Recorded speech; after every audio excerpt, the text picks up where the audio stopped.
Bonjour, c'est Jessica Pupo, la réalisatrice de Perfect Body. En parlant avec des influenceuses et des agences d'influenceurs, je me suis vite rendu compte que c'était beaucoup de travail pour elles de faire ces poses parce que c'était souvent des poses qu'elles devaient tenir pendant des heures, que c'était des poses qui étaient douloureuses et pas du tout naturelles. Avec Pauline, la co-scénariste, on a vite imaginé le personnage de Baïta, qui est une influenceuse en fin de carrière parce qu'elle est trop vieille. Elle sent en fait que son corps lui échappe. Et en parallèle de ça, elle rencontre Eva, qui est le premier robot influenceur. Suite à cette rencontre, elle va avoir une sorte de liquide étrange qui va se mettre à suinter de ses pores. Et elle va être persuadée que c'est à cause de Eva et du fait qu'elle l'ait touchée sur un plateau de télévision. S'il y avait un effet sur l'homme, on le saurait depuis longtemps, non ?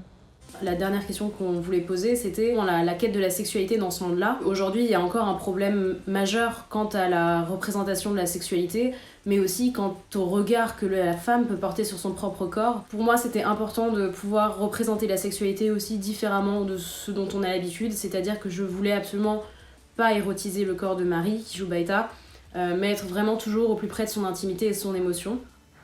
C'était vraiment hyper intéressant de travailler sur ce film, que ce soit autant au niveau des effets que du jeu d'acteur, d'essayer de trouver comment est-ce qu'un robot va bouger, parler. Marie qui avait ce liquide sur elle la moitié du temps du tournage, c'était hyper intense et vraiment le film n'aurait jamais été ce qu'il est sans toute l'équipe. Du coup on est super excités à l'idée qu'il soit présenté à Estetica. N'hésitez pas à nous dire ce que vous en avez pensé. On vous souhaite à tous un super bon festival.